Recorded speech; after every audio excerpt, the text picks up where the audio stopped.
What is going on, everybody? How are we doing on this Veterans Day, Monday, November the 11th? Boy, we have a full slate of games this weekend, and college football was lit. We had the Canes losing to the Yellow Jackets. Yeah, Florida State got ran. Ole Miss won a big game. Plus many more matchups we're going to get into, as well as Mahomes was caught on a hot mic. And they escaped the Broncos' clutches and remained undefeated for another week. We also had Drake May versus Caleb Williams. Is Caleb Williams over the struggle bus? This we will discuss. And did the Commanders get screwed by the refs? Oh, and look out, we have a special guest on the burn, so you know we got a banger for you today. So that is going to be the plan for today's show. So welcome back to the burn with Ryan Van Deaver, presented to you by Hot Zone Sports. You know how it is, the information you need to know, built with you in mind, for the people, by the people, and with the people. Join the Hot Zone Sports community today. Make sure you like the videos, subscribe, and share it with your friends, because we're all family here. Don't forget to subscribe to the channel and click that bell icon so you don't miss a single episode, short or post. Get into the action. We had some absolute bangers last night in college football, man. We had the Miami loss to Georgia Tech. We had Colorado continuing to win. Of course, you can't have a Colorado game unless they piss off the opponent. We had Alabama going on. We had Ole Miss, not to mention Oklahoma State is in the complete dumpster. But before we get to all of these games that happened, I want to introduce my friend, Mr. EatDaWheaties. Tell us a little bit about yourself, man. Hey everyone, this is Mr. EatDaWheaties. If you don't know me, I run a Twitter account that goes over Wichita State athletics, K-State athletics, and Iowa athletics. I'm a big college football guy. I follow the NFL, Chiefs fan, and I'm just trying to build something that's a little bit fun. I am in college at Wichita State, and I do economics. So there you go. Nothing too crazy. Sounds good. By the way, let's do a little side topic here. How's Wichita State basketball looking this year? Pretty good so far. So we've scheduled 2 teams that were in the NCAA tournament last year, and the first one was close. We played Western Kentucky, and we won by 5 or 6. And then last night we played Montana State and beat them by 20. So we're hoping to get back to the tournament this year.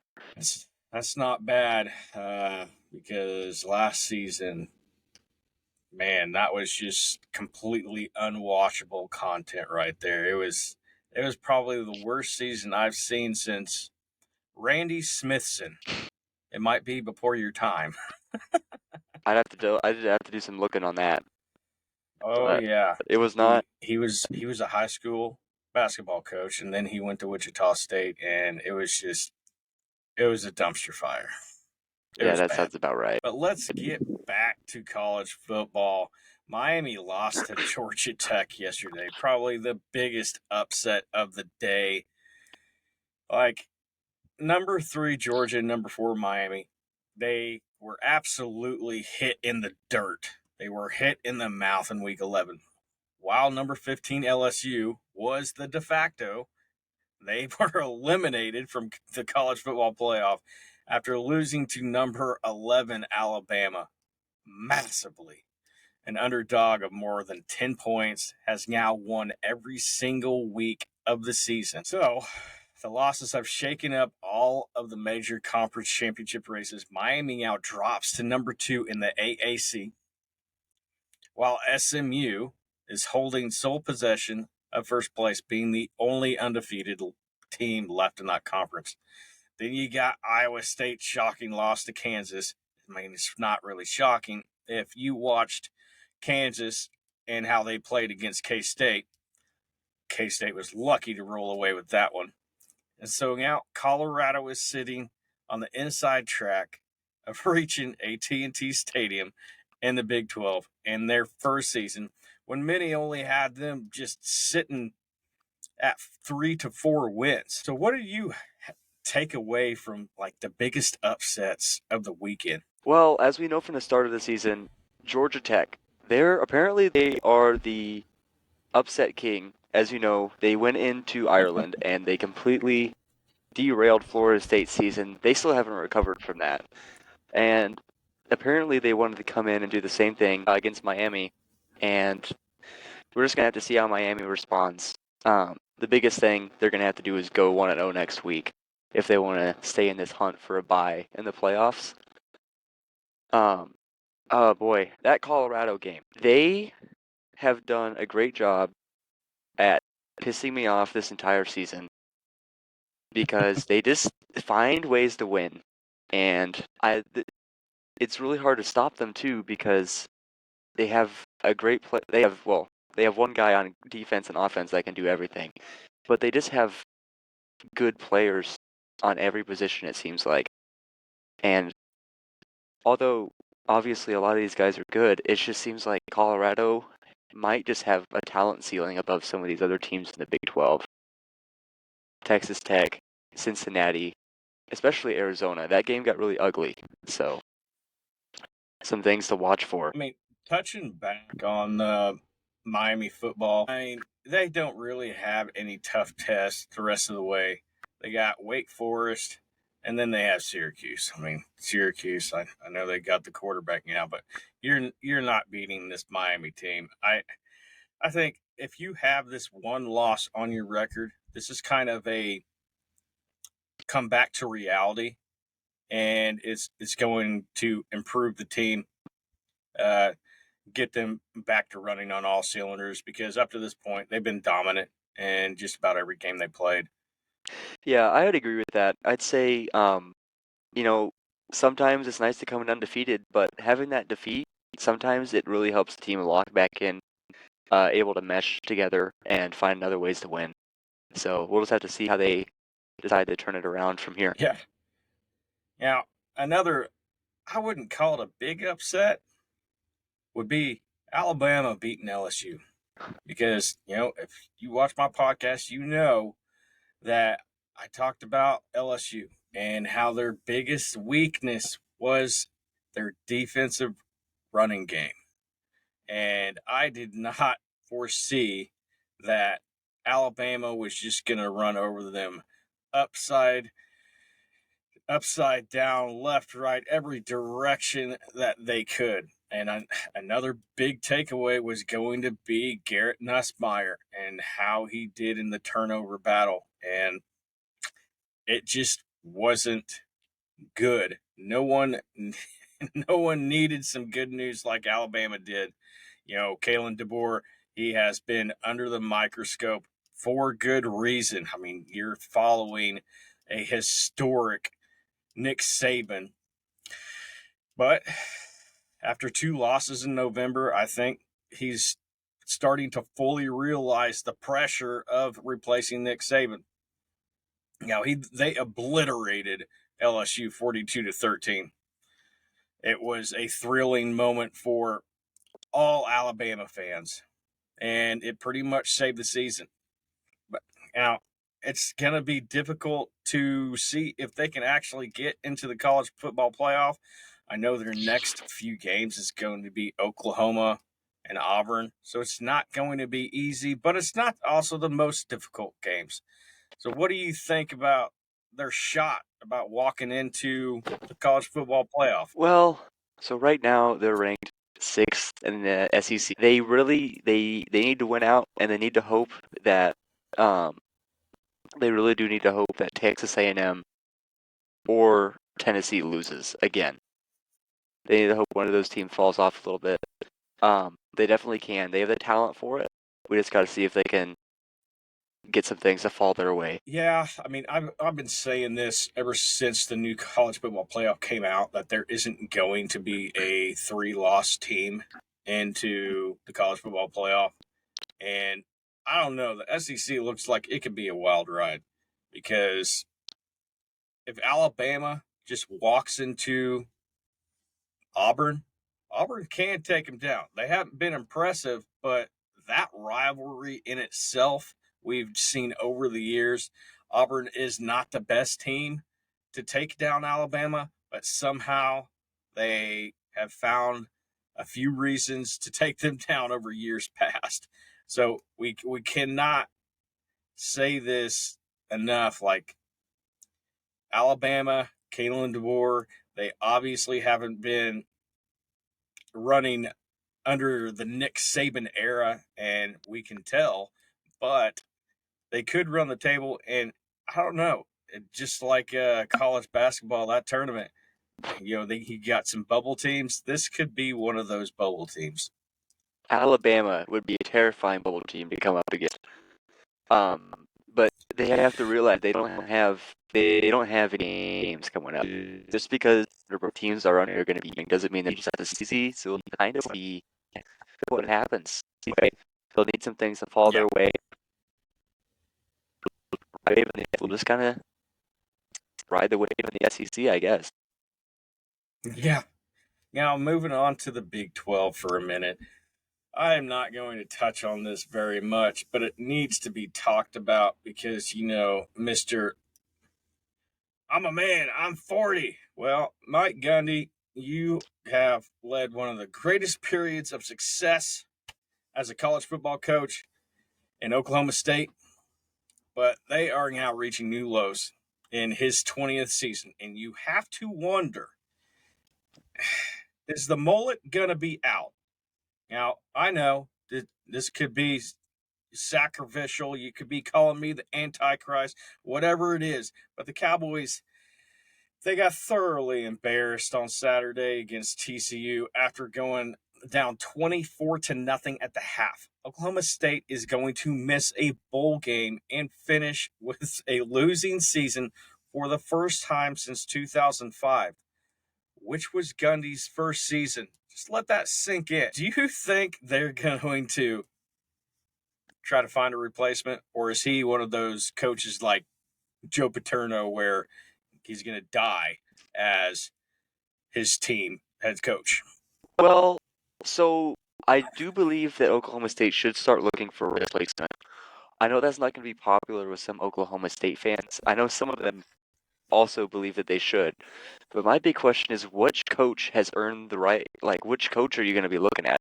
There, um, there's so many teams that just aren't performing this year, and um, I just don't know if there's like a great option out there right now, unless you think there's an offensive coordinator that could take the next level. But I mean, 0-7 in the Big 12 in conference play from Oklahoma State. They were supposed to be a top 3 team. That's unacceptable, especially for Gundy. He's been there for too long to fall apart like that. I mean, there could be a couple situations. Obviously, you're going to go for a home run type hire, but there isn't anybody. And then you're going to go through like Georgia's offensive coordinator, LSU's defensive coordinator, something along that route. But there's no home run hire. And for that reason, and that reason alone, that's why I think that Florida is still holding on to their coach right now.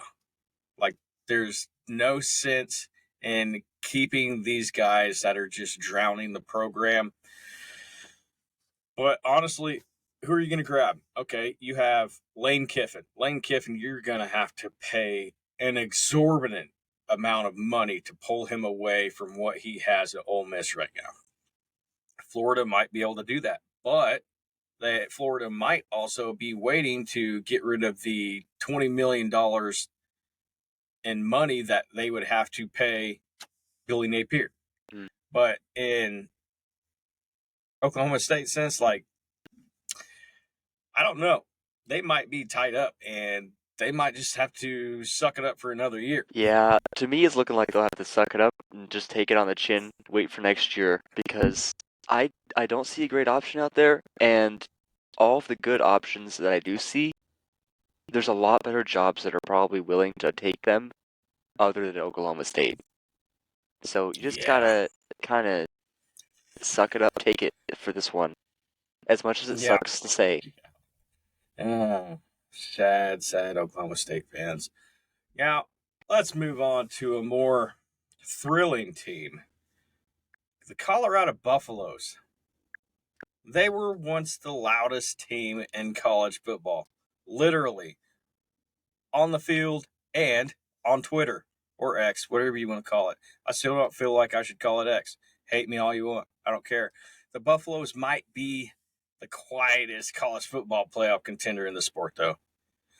Colorado has moved to 7-2 and sole possession of the number 2 spot in the Big 12 after beating Texas Tech Saturday night 41-27.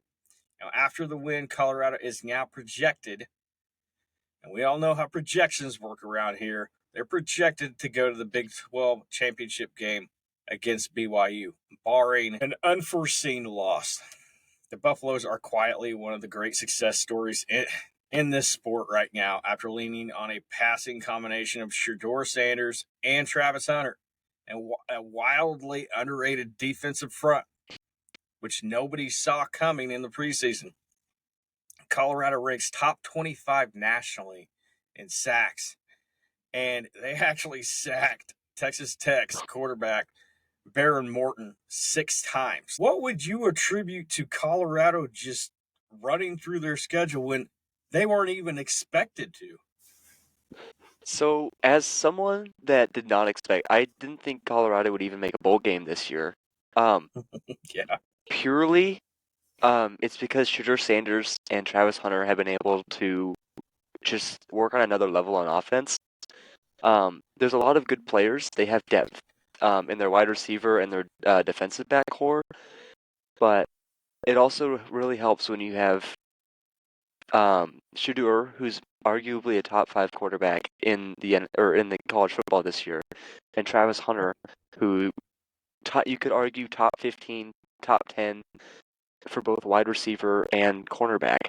It's you just have a lot of talent, and it seems like even if you shut down Travis Hunter, there's still options. It's not an easy offense to slow down, and we saw that when they almost beat K-State.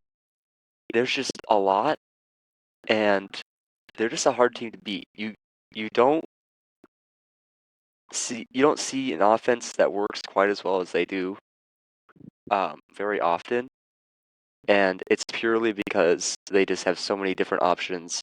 And that defense, I thought they were gonna get. I thought it was gonna be the Pac teams. They have terrible defenses usually.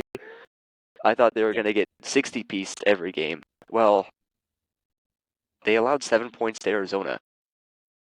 They they can do their job. Obviously, they're not holding every team below 20, but they're doing it well enough to get them to a win, and that's really all you need right now.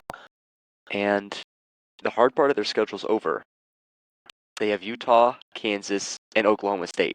So you have 3 of the teams that were projected top 10, top 5 in the Big 12 that are all of a sudden basically bottom of the barrel.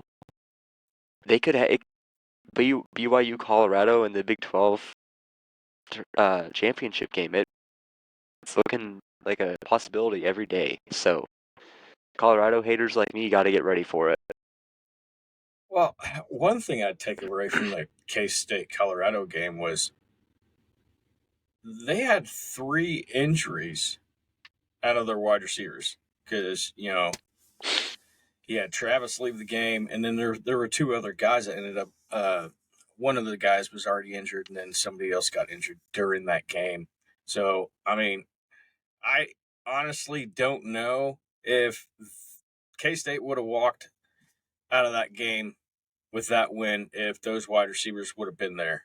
because Travis himself is just massively electric, and before he got injured, he was actually starting to find his legs in that game. Yeah, the only thing that I could find about that game is K-State also, I think they had 2 or 3 in their starting defensive back core get injured.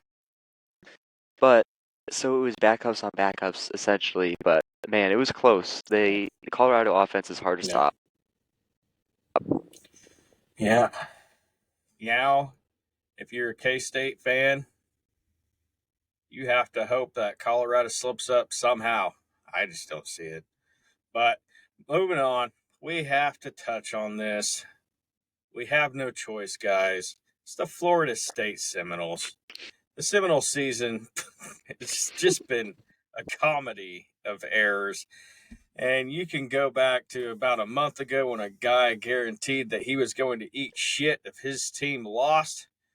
Well, they lost, and you could say it was a curse.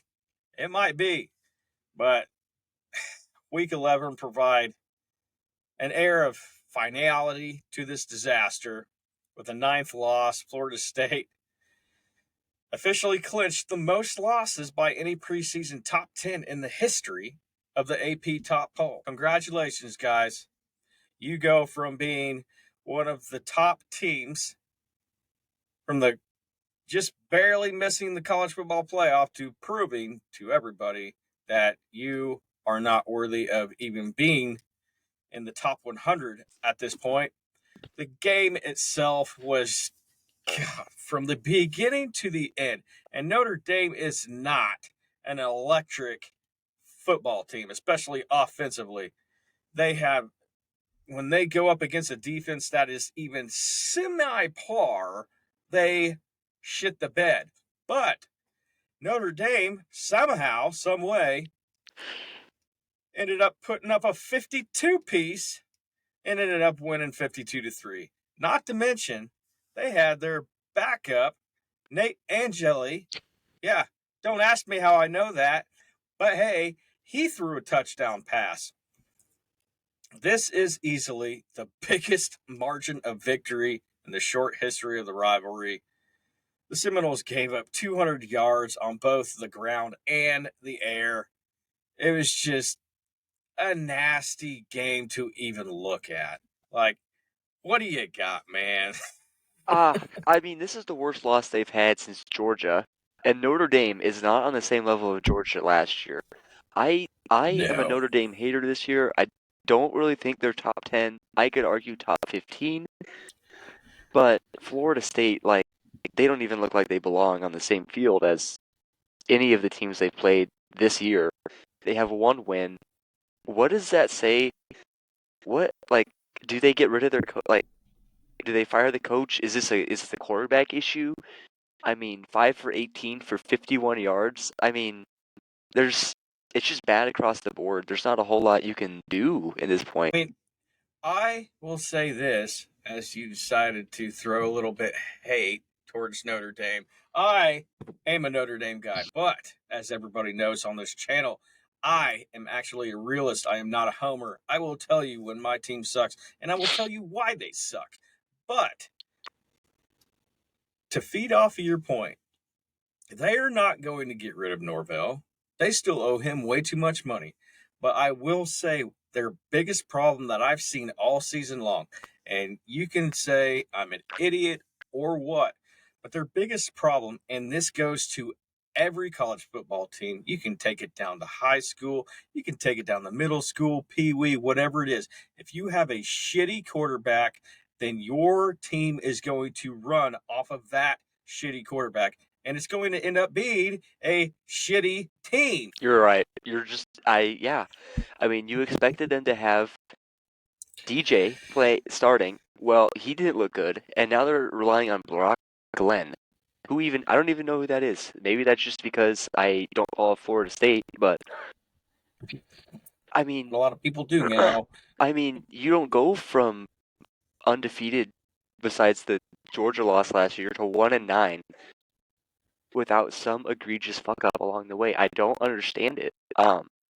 I know they lost a lot. I know they lost their quarterback and a lot on their defense, but still, you're you were 12-1 last year, and now you're looking to go 1-12. I don't understand it. I have them going 2-10 because their next game, honestly, if they don't win this game, Florida State University should just be shut down permanently. No education needs to be taught there. You have FCS Charleston Southern. If you lose that game, just shut everything down. So they will get to 2 wins, but before I don't know, I think they still got Florida left, and that's basically the battle of two shitty teams. I mean, DJ Lagway could be back by then, because he has that hamstring injury. But I do know that you got three wide receivers out, you got your top running back out for Florida, and you're down to your third string quarterback for Florida. So I don't know. Wilder shit has happened. Maybe the Seminoles can beat them. Oh boy, it only takes half the team being in the hospital for that to happen. Oh my god. But So the last thing we're gonna touch on. We need to bring the morale up because that sunk me down 6 feet under. That Ole Miss Georgia game. I did a podcast before that, and I spoke strictly about Ole Miss. And the biggest point I hit on is they have not proven anything yet. And by saying that, they hadn't proven that they can win these big games. They can come out of these big moments on top. But man, did they. Rebels coach Lane Kiffin, he has been probably one of the most criticized coaches over the past decade after getting fired from USC way back when for losing these big games. But Saturday you had to think this was a cathartic moment. After falling short twice this season, Ole Miss finally put together their best performance of the year and a thrashing of 28-10 of number 3 Georgia. And the crazy thing about this is they were out without their number 1 wide receiver. The Rebels defense sacked Carson Beck 5 times, and even when Jackson Dart was hobbled, and he obviously had an ankle injury, we will find out further information as to how serious that is. But Jackson Dart was still able to lead Ole Miss to 397 yards. Like, this was just an all-around effort. yeah, I mean, I would say Jackson Dart gets the MVP for this game. 200 yards passing, a touchdown, interception, and then he was also their leading rusher. I mean, I didn't really believe in him a whole lot coming into this year, but they put together a good team, and honestly, their defense made Carson Beck just look like he hadn't really played college football before. They had him over there smiling and laughing on the sidelines, but we all know that whatever Cavendish twin he's dating isn't the only thing he sees in his nightmares right now. Jared Ivey was living in his backfield yesterday. 5 tackles, 2 sacks. I like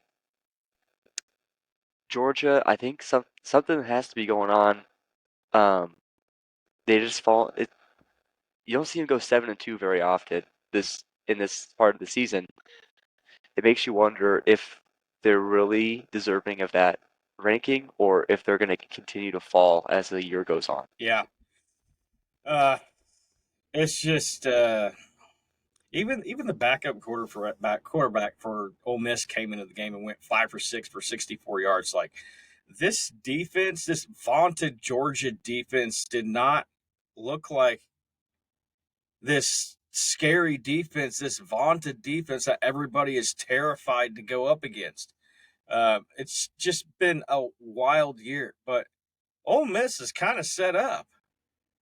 In reality, I know they're a 2-loss team, and they should have beat LSU, and they definitely should have beaten Kentucky.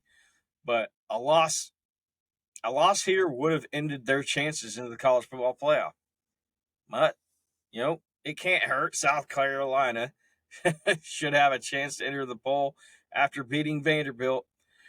But the Ole Miss crushed the Gamecocks 27-3. So this is only going to improve their chances if they can win out. Just like I said, there's not going to be a 3-loss team into the college football playoff, but the Gamecocks, them coming on, that's only going to help them out. Yeah, you just gotta look. Ole Miss has Florida and Mississippi State left. If you can go 2-0, you're looking at perhaps a chance to uh, get in as a just as a at-large team. I don't know at this point if I would say they're going to be able to make the SEC championship. I think that's going to kind of come down to Tennessee, Texas, A&M, or Texas. But we'll have to see. They're definitely a dangerous team, and I wouldn't want to see them if I'm coming up against them. Yeah. Well, let's do a little transition. Let's transition into the NFL. Boy, the Kansas City Chiefs, they sure like to do things big. You would have to think that they live in Dallas, go big or go home. But how did you feel? What kind of emotions were you going through at the end of the game? 16-14, last second field goal about to line up. What's your thoughts, man? Well, I'm thinking we're about to lose the Broncos again, and I'm going to get dragged on Twitter. I, I had thought, good teams find ways to win.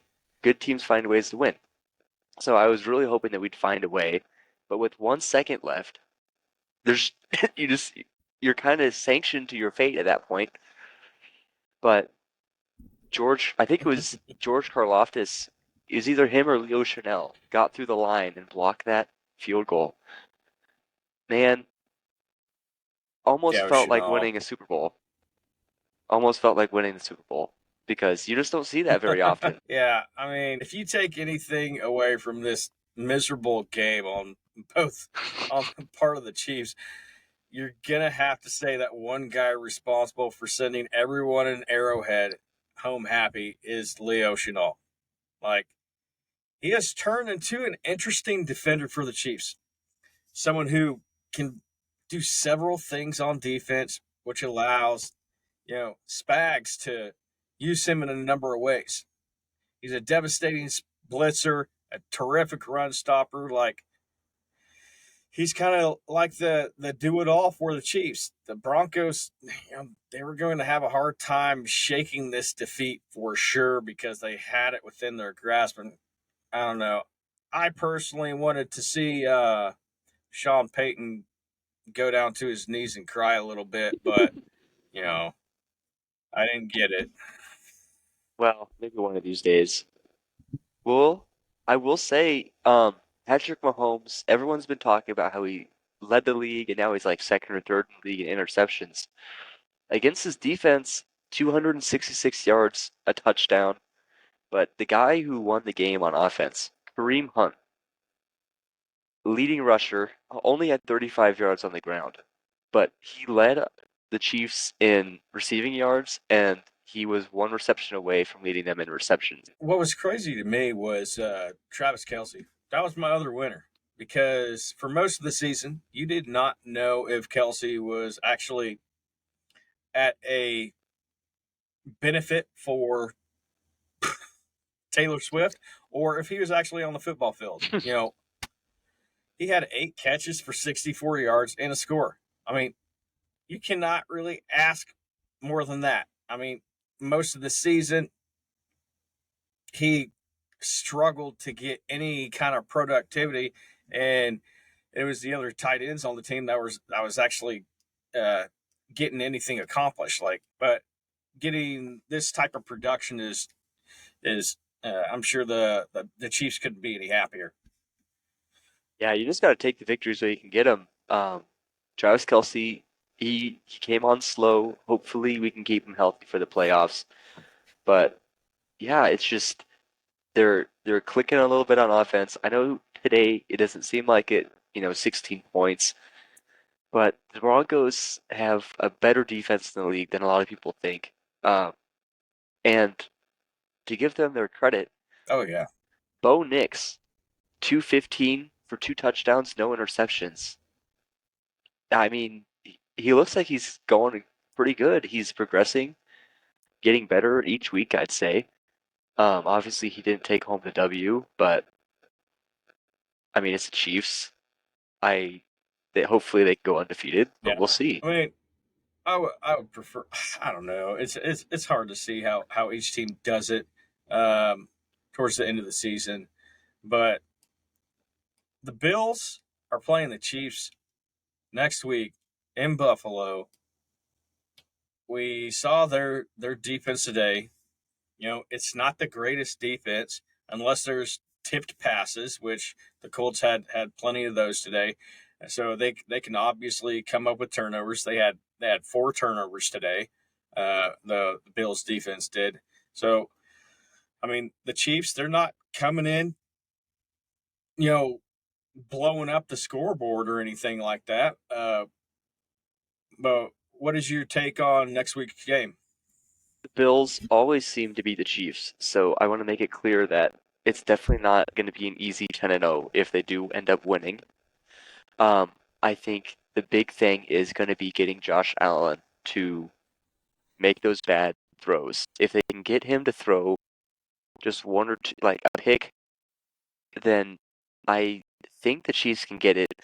I mean, the Bills have been a lot better than people thought this year, but they've also dropped to the Ravens. They dropped a really bad game to the Ravens, and they've lost to the Texans. I think the Chiefs could win, but as we all know, the Bills kind of have their number in the regular season, so we'll just kind of see what happens. It should be a good game, though. We'll see. No, what is it even at? Oh, they have it at a 3:25 kickoff. If they don't flex that to 7:25, the NFL needs to be kicked in the nuts because that's just. I mean, I don't know. Maybe the NFL doesn't want it to be a primetime game because it's rigged. Let me tell you all about what's rigged. Is it rigged that let's say Patrick Mahomes throws interceptions? Oh man, it's funny how there's always a penalty. If there wasn't a penalty there, then the referees wouldn't have called it. Not every game is rigged. Y'all need to really stop with that garbage. If it's rigged, then how come the Ravens are doing so good? How come the Ravens always get a good draft pick on their offense? Explain that to me. If it's rigged, how come Aaron Rodgers and the Jets are sucking so much ass this year? Explain that to me, please. Yeah, I I can't explain it. All I know is um you gotta take what you can get, and you know I I'm just as guilty as some people of blaming the refs for losses. But there's a point where bringing up that Patrick Mahomes interception stat. I don't think he throws most of those interceptions if there wasn't already a flag down for like a false start. So it's kind of a moot point. But we'll just see. I don't see the NFL being rigged because if it was, then the Bears would be undefeated at this point, and the Cowboys would probably have won 6 straight Super Bowls. We just gotta kind of see what happens. and what about the Steelers? I mean, back to your point, like that interception stat. Most of the time, every quarterback, when you have a free play, you're going to throw it deep, and a lot of the time, you're going to throw a riskier pass than you would throw on any other random down. So, with all of these, picks being taken back, like y'all need to stop with that. And this is more like a LeBron James thing for me. And I'm not a LeBron James guy. Trust me, I'm an OKC Thunder guy. But I will give him his due. Meaning, you're seeing excellence. You're probably not seeing excellence now because he's like 98 years old, but you are seeing excellence. In Mahomes, you're seeing excellence. Yeah, he's not throwing up 400 yards per game because guess what? The Chiefs don't need him to. They have a top 10 defense that they can lean on if they're struggling with their offensive schemes. So you don't need him to be this Brett Favre, this Aaron Rodgers type quarterback who just chucks it up. He did that last year, and we saw what happened when he didn't have Tyreek Hill anymore, and he didn't have his pure pass catchers on the field with him. They led the league in drops. What is it this year? They don't lead the NFL in drops this year because he is managing the game. And when you need him to put on that cape in the Super Bowl, guess what? We witnessed it against the 49ers. That's what he can do. Yeah, I think a lot of people underestimate or overestimate how much of the playbook the Chiefs are probably using at this point because, we see it. You think, oh, they're not doing great in the regular season. And then in the playoffs, it seems like, yeah, of course they're not scoring 45, 50 points, but it seems like it's a lot harder for teams to stop them. And I think it's just because Andy Reid knows he doesn't need to use the playbook as much. And they just kind of coast through the regular season, as much as I hate to say it, and then turn it back up week 16, 17, 18 into the playoffs as they need to. It's just, to me, when you're out Hollywood Brown since the beginning of the season, would he play one play in the preseason, and then you got Rashee Rice who's out. Like, they kind of have to minimize the playbook. You don't want to show all of your cards in week 10. Like, you don't want to do that. So yeah, Yeah, I mean, losing your wide receiver 1 and 2 for the year, and then your running back 1 being out until at least the playoffs, I think. I might be wrong. yeah.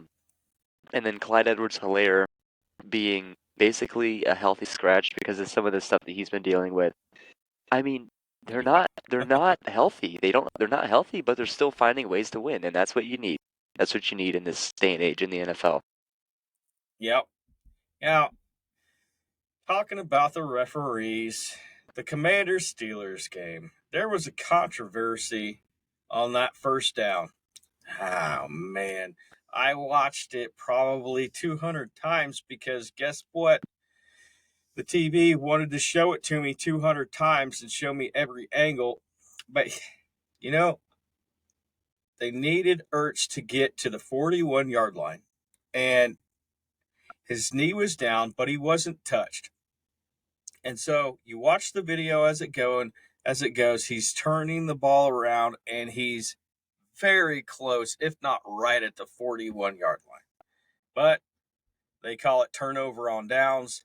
And man, the Steelers, they ended up getting the ball, and it was all runs, first down, second down, third down, and then they had a 4th and 1. And all the Commanders had to do was just sit on it. They didn't. They jumped. Game over. What do you have to say about that monstrosity? I didn't get to watch this game as much. That's just unfortunate. You have to know the situation that you're playing in, and it seems like they kind of forgot that, and it bit them. 1 point loss. I wouldn't think about it too hard if I'm a Washington Commanders fan. I mean, Jaden Daniels lighting it up. I know only 50% completion percentage today, but no interceptions against basically the top defense in the NFL. That's an okay day for any rookie. I mean, you just gotta kind of take those ones on the chin. It happens. Don't jump next time. Sit on it. I mean, when the broadcasters are coming on the television and saying, all right, they're just trying to make him jump off sides. I mean, you might, damn, whatever. It's going to be a tough few days for the Commanders, though, because after this game, they turn around and they have to play the Eagles on Thursday night. So we are truly going to find out what kind of resolve this Commanders team has, because the Eagles are starting to roll. I know. They just beat the Cowboys. Whatever. They won a game. I don't care. They held the Cowboys to 6 points. And that's impressive whether you have Cooper Rush in there or Dak Prescott. And I have the sense that even if Dak Prescott was in there, they would have scored 6 points because they are complete and utter trash. But you want to trade for Jonathan Mingo, and guess what? You trade for him. Hey, you guys need to start listening to me. I told you he wasn't going to be touching the field, and he didn't touch the field. Not even with Trey Lance in there. Trey Lance, hey, he went 4 for 6. Hey, yeah, he threw an interception. Yeah, he's not the future. Oh boy, well you think that's rough. The Commanders' schedule, they play the Eagles, the Cowboys, the Titans, the Saints, the Eagles again, the Falcons, and the Cowboys. So talk about those like that. Obviously, I know the Cowboys and the Titans aren't very good, and the Saints are wishy-washy, but I think we're gonna see if Jaden Daniels is gonna be able to handle like those really good kind of sneaky defenses coming up here, and we'll see. I know he's doing hell of a lot better than Trey Lance did. Um, I Boy. just, I just, it's it's an interesting year in the NFL. A lot of teams that I thought were going to be good are just not, and the Commanders are one that I thought was going to be mid, and they're pretty good. Well, a lot of what I'm going to be looking for in particular with all of these rookie quarterbacks, Bo Nix, Drake May, uh, Caleb Williams, um, is week 12. Because once week 12 comes up, that is when rookie quarterbacks start to struggle a little bit because of the fact that they are not used to a 17-game season.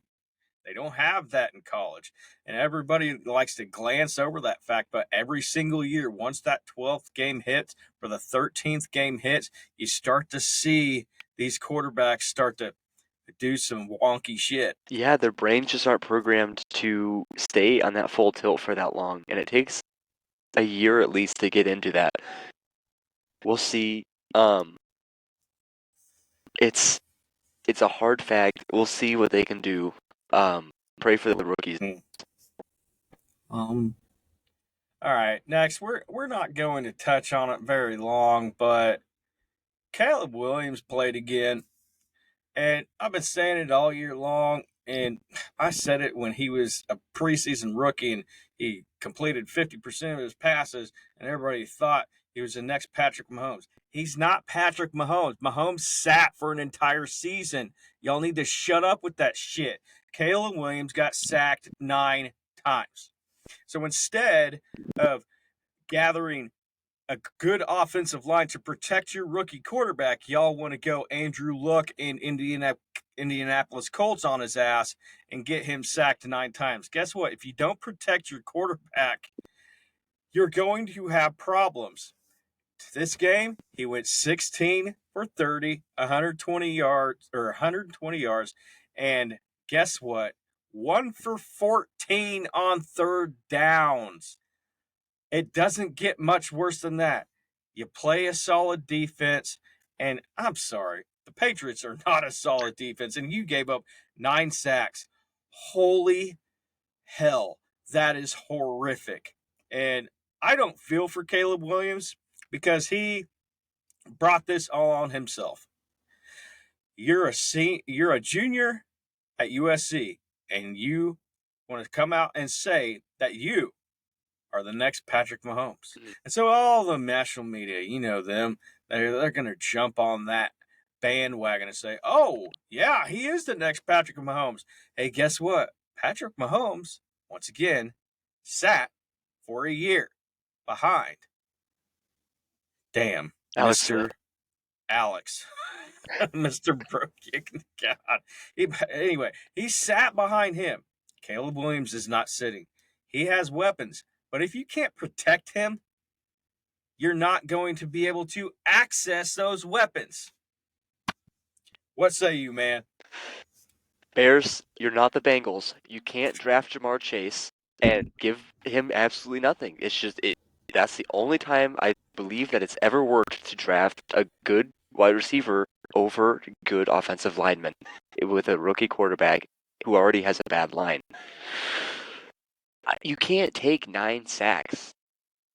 I just there's no excuse. You can't.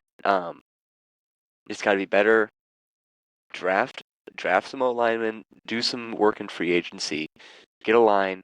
Next year, if you get a decent line, you protect Caleb and you keep these offensive weapons, you could be looking a lot better. But right now, you can't lose by 16 points to the Patriots in 2024. That's a mark of shame, I'm going to be honest. Just sit it. But I thought they were supposed to go to the Super Bowl. That's what everybody said. That's what everyone said, but you can't throw a rookie in behind a terrible line. But you want to talk about a rookie in a terrible line? That's the New England That Patriots. That's Drake May. There's a reason why he did not start from the beginning of the year because their offensive line, they thought he was going to die in the middle of the game because he was sacked so many times. But in this game, Drake May against Caleb Williams, I know it's another duo. Caleb Williams, Drake May, another rookie showdown. Drake May, he outlasted him 15 of 25, 184, one touchdown. Yeah, he had that one pick. But guess what? That's a solid game as a rookie. Yeah, it all comes down to the number of sacks allowed. You can't get sacked 8 more times and expect to win unless you're Joe Burrow. So I don't understand how that worked ever. But um, Yeah. they gave Drake May time to learn the system, and they gave time for their offensive line to kind of gel. The Bears, they should have a better O-line, the Patriots, but it just hasn't clicked yet. I don't know. You just have to kind of worry about the state of that organization sometimes. And yeah, it's just you can't let Austin Hooper and Demario Douglas get 114 yards on your defense. And that's about all I have to say. I mean, the Bears, you'll be better next year if you can get a line. Until then, you're just gonna be kind of stuck at just about 500. And fantasy owners, if you haven't started him, I would go ahead and put him in your lineup. Christian McCaffrey, 107 yards, 13 carries, 6 receptions, 68 yards. If you do not have him on your roster and still have him on the IR, shame on you. What are you doing? He comes back. He has double-digit fantasy points in the first week he's back. I mean, he's Christian McCaffrey. If he's healthy, he's going to be scoring points, and that's what he did. And without him, I think the 49ers probably lose this game. It was a close game, but they did enough to win, Yep. and that's because of him. And the last thing we're going to touch on is the Carolina Panthers. They actually won a game today. And no, we're not going to talk about it. They beat the Giants. Nobody cares. The Giants, man, they're not good. But I Panthers. appreciate Oh, I was just saying, the Giants aren't good. Panthers aren't good. It's the ship bowl. That's what it is. And they always send those games over to Germany, London. It's our revenge. I wouldn't go to those games anymore if I was citizens of those countries because seriously, you're going to be getting a shit game, honestly. 2-8 versus 3-7, 15 combined losses. That's all I have to say about that one. Yeah, that's pretty bad. But that is going to be it for the burn. And I appreciate Mr. EatDaWheaties for coming on and being with us. It was our pleasure. And if you want to go ahead and promote your social media pages, go ahead, man. Floor is yours. Thank you for having me today. It's been a good time. You might see me here again. We'll see. I don't know. But my Twitter is EatDaWheaties if you want to see a college kid talk sports sometimes and post random things other times. It's a good time. I like to have fun. Trying to build something. Following sports has been a good time. So just excited to meet new people. Get out there a little bit more. I want to thank you for having me on here today. It's been a good time. Yeah, thank you for coming on. And we like to bring other sports pages on here because it's a sports community. Nobody's better than anybody else. At least that's not how I see it. I know other people think differently, but that's not how I run things. But that is going to be it for this episode. If you have not subscribed, liked, and commented on this video, what are you doing? Go ahead and join the Hot Zone Sports Nation, and you better go follow my boy, Mr. EatDaWheaties. And that is it for today's episode. I hope everybody has an amazing Monday. See you later in the week. Peace.